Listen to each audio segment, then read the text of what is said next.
Magandang umaga mga ka-Mayward, magandang umaga mga kasolits. Alexander Lex the Juice, nagbabalik para sa inyong morning update sa kay Maymay at sa kay Edward. Skrengenars last night, midnight, ay nag-post ng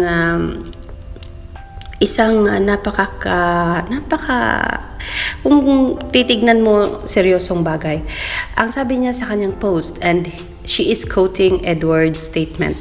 Ang sabi daw ni Ed, I've made my own mistakes. I'm realizing stuff through failures. I have struggles for forgiving myself for. One of them is putting you in a situation where you got hurt or other people got hurt. I'm sorry that I allowed you to be put to a situation like that. It's just like, parang sagot lang sa katanungan, when do you know when to stop? It's the same like this one. So most likely, ang sabi niya, I need to stop when I see it's damaging not only for myself but hurting people. So meron siyang consistency, some kind of like that. And he realized here that he did some kind of sort of mistakes in his past decisions or actions. And it's not just so clear as to which one particularly ang kanyang nagawang kasalanan. But he is admitting in this statement that nagkasala nga siya. But yes, we don't know. People are sometimes realizing they made a mistake. Not straight away, but of course, it takes time before they realize, nagkasala pala ako. And it's not common. It's common to everyone. It's not just Edward doing this. Even me, I do that to myself. But yes, people, Mayward flyers and Mayward supporters. Seems like dito sa statement ni Edward na to, kasi kinote siya ni Nars, Skrengenars, marami silang nakikita. Siyempre, sabi dito ni Maymay relies on her daily devotional and that's fine. But, napaka-subjective ng ating interpretation sa mga nababasa natin. Seeking psychological help for our issues involve a more in-depth evaluation and intervention of the problem. Ayun, may nakikita siya doon. Ang sabi niya, with the recent post of A on Twitter, more likely he was here around Maymay's concert, and maybe that's them on account here, saw holding hands. The reason Maymay got her house in Bulacan cleaned, she expecting a visitor, and that's true. Then she's closely intimate with him, thus the sexy clothes. Sabi ni Mel Bunker, ngano 2021, dami mo sinasabi marites ka, problemahin mo sarili mo, wag si Maymay, para kang sino, sabi niya ganon. Hilab tuno ning animala ni sabi niya. Ang sabi niya how did Maymay come up with the decision to use a student visa so she can stay longer to be with her boyfriend in Canada? She knew that Seneca College doesn't require an IELTS to be admitted. Is the real intention to study or to check sexual compatibility with a boyfriend? Wow, she's going deeper and deeper and deeper on the issue, and she is making issue out of it. Sabi ni Maymay's weakness is her family. Her young life revolve around her family. But first, I will stop to that one. Ang sabi ni naman, I will read again. How did Maymay come up with a decision to use a student visa so she can stay longer to be with her boyfriend in Canada? I wonder what she is implying to this one, guys. Kung maintindihan nyo, kung may mga idea kayo, bakit nasabi to ni Ngano 2021, just feel free to drop your comments down on my comment section. And yes, I really don't know what she wants to come up with this kind of thinking, and I don't know kung solid ba siya or flyer ba siya, pero she got loads of issues na nakikita sa sitwasyon ngayon ni Maymay and Edward. Ang sabi niya pa nga, karagdagan niya, Maymay's weakness is her family, which is true. Her young life revolved around her family, and the most difficult talk many matters. Ang sabi niya pa. And then that is not new to us, of course. Mayward flyers. Ang sabi pa niya, Maymay supports the clan. Money has always been the root of their family conflict. I've heard about the responsible spending and mismanaged funds, sensitive issue. Wow, maraming alam to si Ngano. Nagdagdag pa. Ed can be very frank at times, blunt, particularly before full-time service at church. Westerner is always straightforward, without taming of the tongue at that time. Ed can be brutally honest to the point that people mistook it as rudeness. I assumed Ed touched Maymay's sensitivity. I wonder what she is really trying to say on this, guys. And Ngano is kind of very aware of the situation that Maymay and Edward is in right now. So, nakikita niya ang problema sa pera, nakikita niya, of course, yung side ni Edward. Ang problema ko lang ay hindi ko ma-dig deeper kung anong ibig niyang sabihin. Because lahat nakahang, lahat ng sitwasyon na dinidivulge niya, pinapakita niya sa atin ay lahat hanging, and then there is no kind of yung pinipinpoint niya ang mga issues. Parang dinala niya ito sa general picture of Maymay and Edward's situation. Ang sabi niya pa I understand Maymay and where she's coming from if she had ties in what Edward did. I always advocate for psychological interventions if there are deep-seated issues that affect one's personal relationships.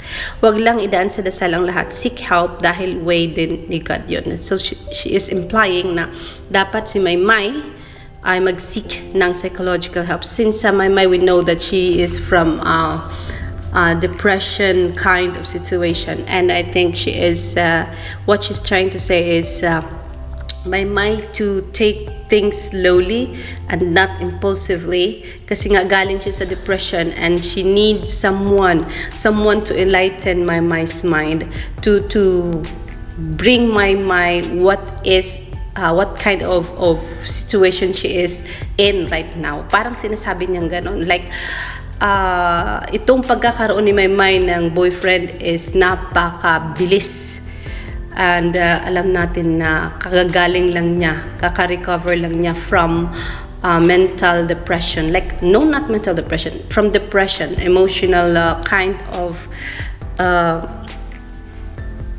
mental, hindi kasi siya nagkaroon ng peace of mind, marami siyang iniisip hanggang sa na-depress siya. So wala siyang peace of mind noon, and coming up with a new face of Valentino is kind of parang nakakapag trigger sa mind ni nga naman. Like sabi niya, parang sabi niya, it's a wrong situation ang meron si Maymay ngayon. Some kind of like that. What do you think, mga ka-Mayward? Kasi parang ini-imply niya dito na kailangan muna ni Maymay na mag-seek ng psychological specialist intervention, kasi parang seryoso yung mga pangyayaring nangyari kay Maymay. Like hindi maganda na agad-agad ay magkakaroon si Maymay ng boyfriend. Dapat ay magkakaroon muna si Maymay ng full recovery from depression. Kasi nakikita niya parang wala pa si Maymay sa sitwasyon na recovered na talaga siya, na wala na talaga siyang depression. Parang ganon. Parang yun ang gustong bigyang diin ni nga naman.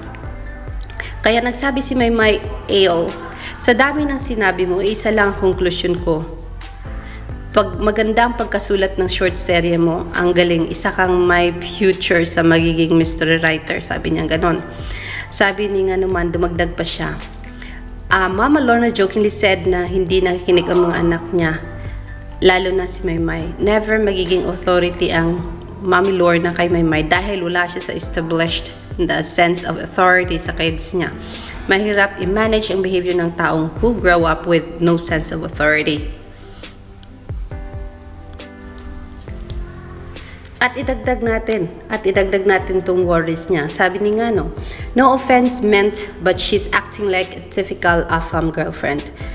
I hope that the guy is as good as the IT girl's foreign husbands. If he's not, while she has millions on her bank account, she better know about prenup agreement dahil marami siyang pinapakain na relatives. Ngayon, gaano ba niya kakilala si Hashkiel? Anong family issues nito? What's his relationship history? May vices ba siya? Financially stable ba siya? Or baka mauwi sa alimony ang pera ni Maymay if walang prenup agreement? How does he handle conflict, especially with the language barrier? Gusto niya magkaanak, motivation niya to get intimate with foreign guy who she barely have enough time knowing in person before getting too intimate. Maybe she already left to born again. If faith is she's already canoodling with matured guy.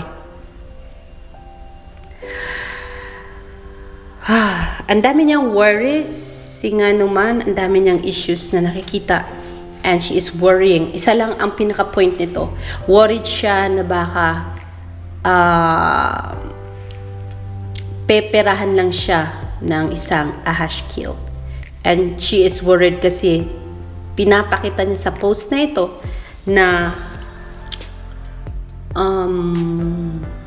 Maymay first needs to seek psychological intervention bago dapat si Maymay pumasok sa isang relationship. She is so worried about Maymay, and I think she loved Maymay so much.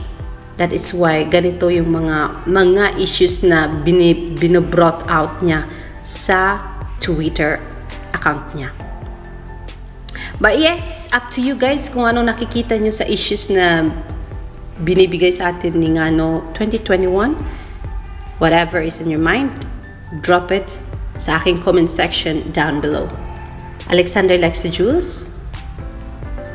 Let's not worry too much. Sabi niya, hindi sapat ang prayer, but hope someone can help Maymay if she really needs help. Hope sana may isang taong mag-step up and bring this matter to Maymay, and someone who can help Maymay para mas maintindihan niya kung anong sitwasyon meron siya ngayon. Kung totoo man ang sinasabi ni Ngano 2021 na kailangan muna ni Maymay ng psychological intervention. Alexander Lex Jules, see you later, mga Kamayward.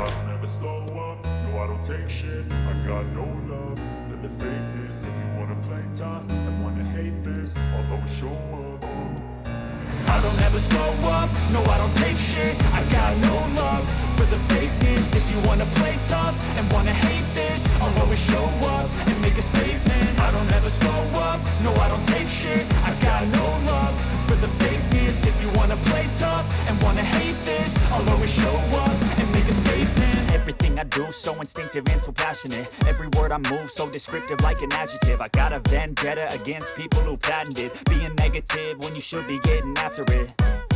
I got facts over tracks, this and that. Spitting slow, spitting fast. I could roast, I could gas. Think I'm okay at last, but I don't know if that can erase all the past. And the pettiness, a reflection of the emptiness. Hilarious, you think you're worth my time, you're delirious. Mysterious, because you hide behind a fake exterior. Inferior, you know I'll always be a bit superior. Get off of me, this ain't no humble brag. I want you to hear words, you can say them back.